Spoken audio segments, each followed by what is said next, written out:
After only a day in Amsterdam, we decided to continue heading south, hoping to make some progress.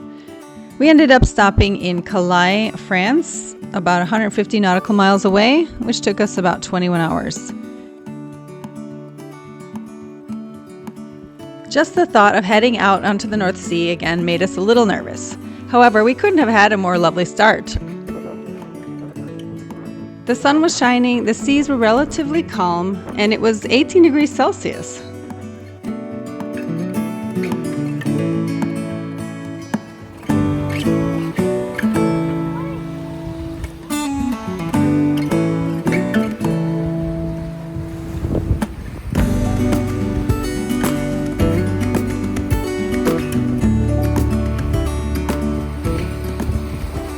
We were also gifted with yet another gorgeous fiery pinky orange sunset. We couldn't get enough of those colors canopying over the sky.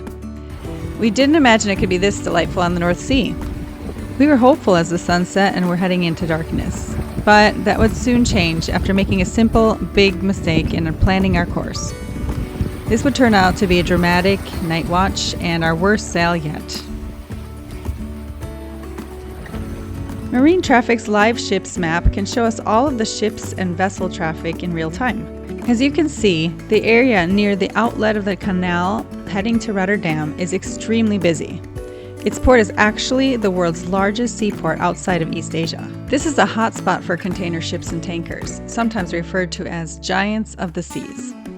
There are also super tankers that are actually larger than aircraft carriers. Some of them can carry between 5,000 to 10,000 standard containers, if not more. It takes about 20 minutes for a fully loaded tanker to stop when traveling at normal speed, typically a distance of a few miles. In other words, you don't want to get in their way. Unfortunately, we didn't think ahead in setting our course near land where the traffic is funneled and more predictable. As far as I know, this is the recommended navigation rule in general for crossing shipping lanes on sea. We were headed for a huge cluster of tankers in pitch dark. I took the first night shift and went to bed around 10 p.m. At 11, I get awakened by a frantic Ivan. Ivan is never frantic. He's telling me to take the helm and steer while he communicates with the Rotterdam pilot commander, the commander who directs cargo or tank ship traffic around Rotterdam. At this point, we still hadn't installed our remote VHF radio, so we had to run down to both hear and speak on the radio. Bad idea. The pilot commander of the tank ships near Rotterdam is telling us that we're way too close to a cargo ship or a tanker. I get in panic mode and have no orientation to which heading we have, let alone which direction the cargo is going. And then, all I can see is pitch black and a few lights. Of course, we know that any vessel has a green light on its starboard side and red light on its port side and white lights in the middle and back. However, there were several tankers out there, according to the AAS charts, and we were losing time and distance. In my franticness, I couldn't tell which way we should steer, so I turned us around, thinking that if they were contacting us, that we were too close and then we could just turn around. Well, that was a stupid thing to do. We had already received several calls from the pilot commander, and now I hear from him, "What are you doing, Captain?" Ivan runs up to take the helm.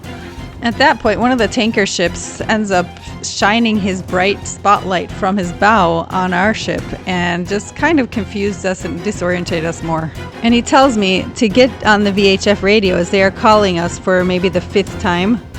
I freak out because I have no training on it yet. But the circumstance was so crucial that I had to push myself to try. I responded that this was ELANE, over.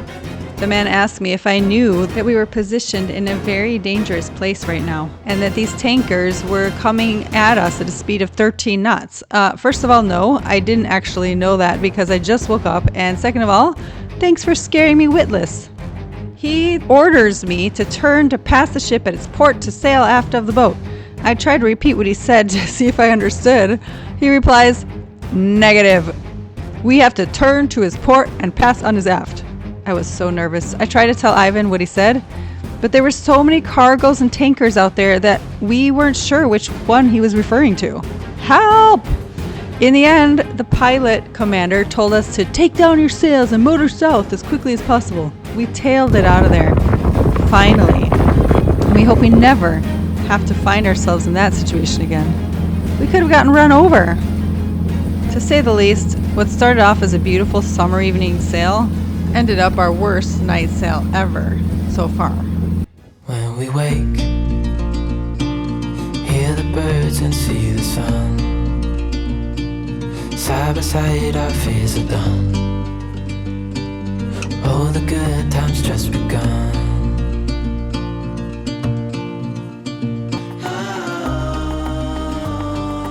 You and I, we got it.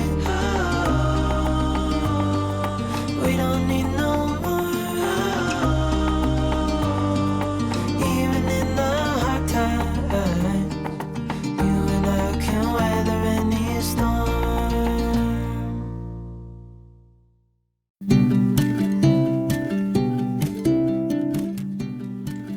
Gratefully, with the morning comes new hope. Sailing into the harbor was a relief, and we were kindly issued a mooring ball to anchor at. We noticed that the walls of the harbor were several meters high, and after dinghying to a floating dock, we found out that the tides, which change every few hours, have a difference of about 7 meters. This was our first experience of such a tide difference. We actually had to time our return so that we could drive the dinghy back on water and not have to carry it over dry, muddy ground. We learn something new every day. We needed to stretch our legs and see what Calais was like. There was an old fortress at the harbor, and later on we found the boardwalk along the beach.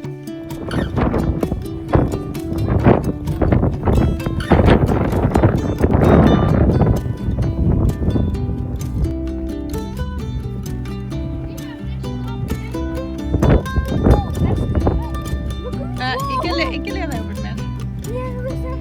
Nei, ikke.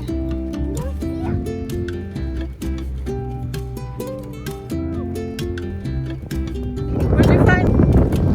Oh, it's huge. Is that crab?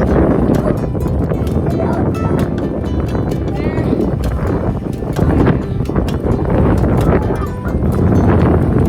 Don't fall in the water. I don't want to hold that thing. It's really sweet. I know.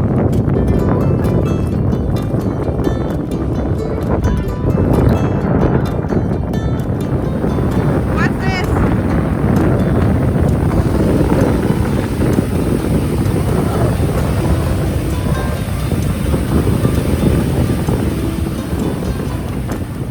We hadn't looked in detail at the map, so when we saw the large glass garage with people lining up to go inside, we had no idea what it was. Look, there's a huge dragon in the garage, in the building.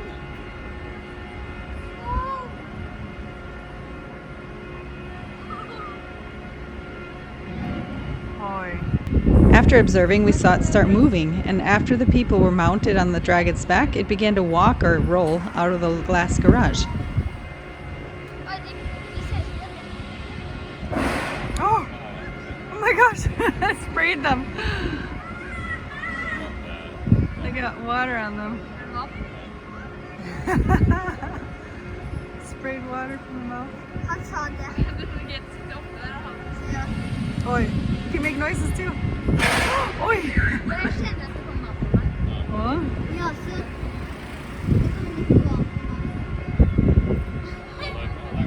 Oh, I can feel it now too. Oi, de blir helt svarte. Ah, I'm getting wet too. Ah! You're making me wet here, mister. Not only that, but as it started its walk along the promenade, it blew out real fire and sprayed water at the audience on the ground. I was a little concerned that the operator could get the fire and water button mixed up and singe a few people.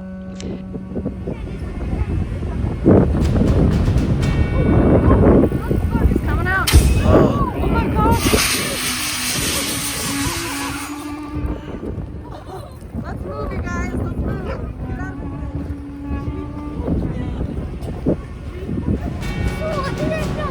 Yeah.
This was definitely the highlight of our trip to Calais, and a band-aid on our tired souls after passing Rotterdam. However, in retrospect, we should have used the good weather window to sail farther south instead of stopping. We did, after all, have following warm winds on our backs, something that would be quite hard to come by in the following months.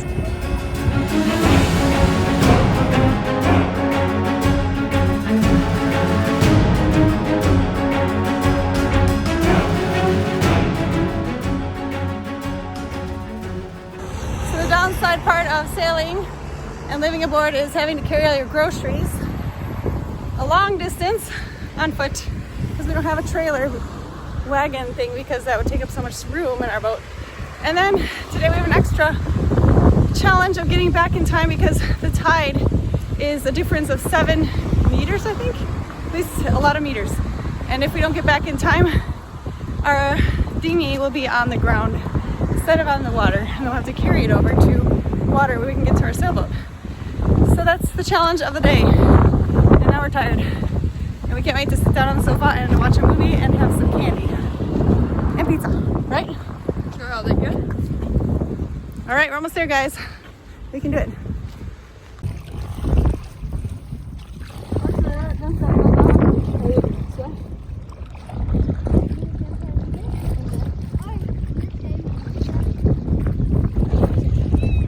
Are we gonna make it?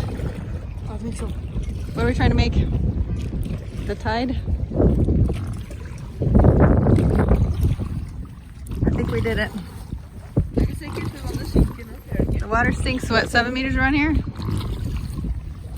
Way too much. So we had to rush back by 5 o'clock to make it through this little inlet so that we can get back to our boat. Otherwise, we have to carry the boat. Do you want to carry the boat? Spending one day in Calais was more than we could afford, so we were off to another downwind overnight sail the next morning. Stay tuned for our next episode, as our cruising challenge is a fight against the current in the English Channel as we near Cherbourg, France.